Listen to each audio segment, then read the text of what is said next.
José Alejandro. Sí, yo les voy a hablar sobre el plan de protección escolar con respecto al papel del Comité de Protección Escolar en la educación para la gestión del riesgo, tanto en área formativa como en área operativa. Continuando, decidí fijar 3 objetivos en los que básicamente se busca entender, aplicar y conformar todo lo que está siendo visto dentro del mismo tema. Entonces, tomé como punto principal hablar sobre el papel del CPE, que serían los fenómenos naturales, tienden a generar problemas y por ello es importante tener un comité de protección escolar con un plan de protección escolar que se adapte a las condiciones del momento y esté preparado para ellas, lo que abriría el paso para el papel del plan de protección escolar, que es el que nos ayudaría a prevenir cualquier problema que se pueda suscitar. Decidí clasificar 3 puntos principales sobre el área formativa. El primero, que integra todos los esfuerzos relacionados a la educación respecto a riesgo. El segundo, que facilitará el desempeño futuro en todos los aspectos respecto a los factores del riesgo. Y el tercero, que el éxito dependerá del cumplimiento de procesos de enseñanza y aprendizaje, incluidos a lo largo del diseño y el desarrollo curricular. Hasta este punto lo que he hecho es sintetizar parte de todo lo que usted incluyó en el documento y que me parecían ideas principales del texto. Continuando, decidí colocar el área operativa, que correspondería a las tareas de preparación en caso de emergencia, parte del propósito del Plan General de Educación para la gestión del riesgo. Las actividades deben prepararse, ordenarse y sistematizarse para que sean pertinentes con la realidad y se define como el conjunto de acciones guiadas por objetivos específicos. En este punto decidí numerar de una forma un poco más monocromática con respecto a negro y amarillo la necesidad del plan de protección escolar, porque forma a los estudiantes en gestión del riesgo, brinda mayor seguridad a los estudiantes y al personal en caso de presentarse una situación de peligro, reduce el riesgo en el centro educativo, contribuye a la formación integral de los estudiantes en el campo de los riesgos y los desastres y evita o minimiza estados extremos de pánico o de estrés en la población que puedan poner en peligro la seguridad individual y colectiva de los alumnos y el personal. Decidí colocar los 2 objetivos generales, el de crear las condiciones institucionales necesarias para que sea posible la reducción del riesgo y el de contribuir al proceso de educación formal y no formal en la gestión del riesgo. Para poder continuar con los objetivos específicos, la identificación de los riesgos a que esté expuesto el centro educativo y la comunidad, diseñar las estrategias necesarias para reducir el riesgo, organizar el personal y a otros recursos humanos que elaboran en el desarrollo institucional y capacitar a los grupos especiales, a los comités y a la comunidad educativa en general sobre cómo actuar en casos de emergencia.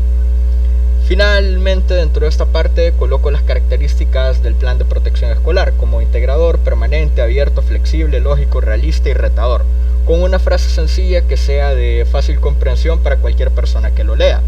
Sabemos que es integrador por incluir a la comunidad educativa, permanente porque los riesgos siempre están presentes, abierto porque colabora a toda la comunidad, flexible porque se adecúa a cada institución, lógico por ser realista y realista por apegarse a las condiciones y por último retador porque motiva al esfuerzo y a la imaginación.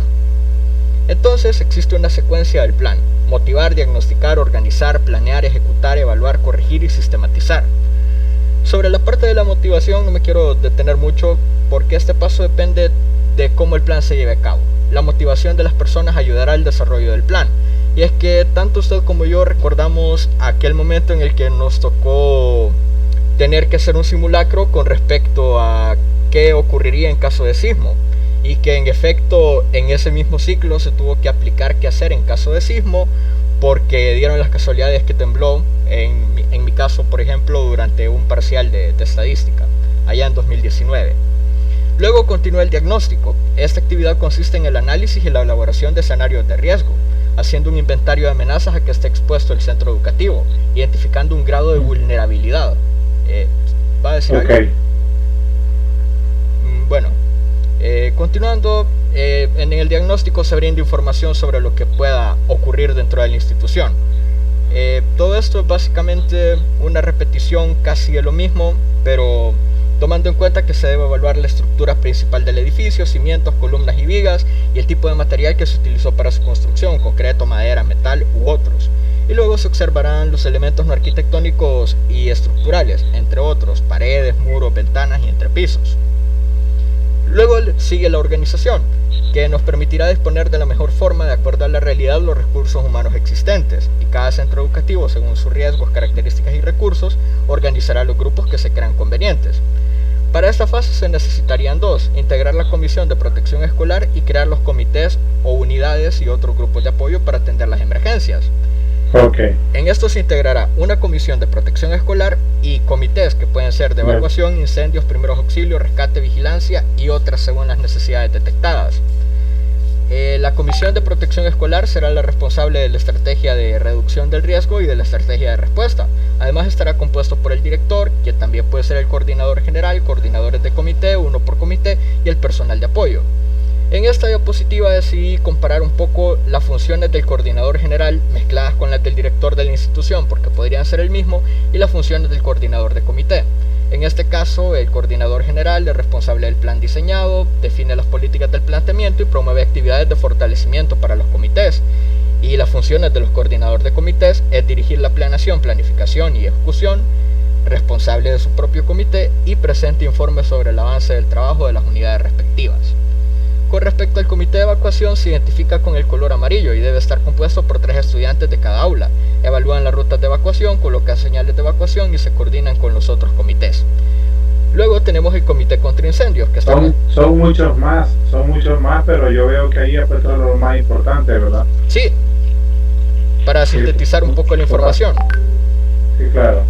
Luego el comité contra incendios, compuesto por personal docente y administrativo, identificativo rojo, previniendo incendios y detectando peligros, utilizando recursos a disposición y coordinándose con bomberos de la localidad si es que en dado caso existen. Okay. Luego el comité de primeros auxilios, conformada por un alumno por aula, personal docente y administrativo, con identificativo naranja, previene accidentes y brinda primeros auxilios, vela por el mantenimiento del botiquín del aula y de apoyo emocional preventivo. El comité de vigilancia se identifica con el color verde, compuesto por estudiantes de tercer año y docentes, brindando seguridad a la comunidad estudiantil, identificando y preveniendo nuevos riesgos, protegiendo los bienes de la institución, incluido en dado caso de emergencia el robo que puede ocurrir de algunas personas, y manteniendo el orden y previniendo los saqueos, como ya lo había mencionado. Claro. Luego continúa la fase de planeación o planear. El comité de protección escolar revisa los problemas detectados en la institución, además de definir los objetivos a cumplir. El plan debe incluir claramente metodología, actividades y herramientas con las cuales se va a evaluar su avance y los resultados concretos, además de elaborar un documento con todas las recomendaciones necesarias. Para la ejecución se ha logrado la interpretación y realización de todas las fases anteriores. Entonces el éxito de esta fase depende de cómo se haya trabajado en las fases anteriores. Aquí se concretizan las actividades estipuladas y en caso de algún obstáculo se identifican actividades constitutivas o compensatorias para seguir adelante. En la fase de evaluación, cada una de las actividades contenidas en el plan de protección escolar debe ser evaluada de manera permanente, sin esperar que las deficiencias que puedan presentarse se compliquen o lleguen a ser incorregibles. Los resultados de las evaluaciones deben ser conocidos y discutidos por el propio comité. Sigue la corrección, que es para mantener en condiciones óptimas el proceso de desarrollo del plan y las estrategias de respuesta para casos de emergencia. Además debe llevarse un archivo y control de los ajustes que se van efectuando para dar seguimiento a la ejecución de las recomendaciones propuestas. Luego tenemos la sistematización, que sería el proceso de registro de las actividades y de sus resultados, y el análisis de estos y la explicación del desarrollo del plan. Y decidí tomar en cuenta las sugerencias del comentario final que usted puso sobre que cada escuela debe tener un plan de protección escolar. No es una respuesta al quehacer, incluye trabajo formativo, debe incluir todos los esfuerzos necesarios en la gestión del riesgo, y el aprendizaje de estas técnicas servirá para eventos futuros. Esto sería todo. Bien, gracias. Deme espacio para presentar.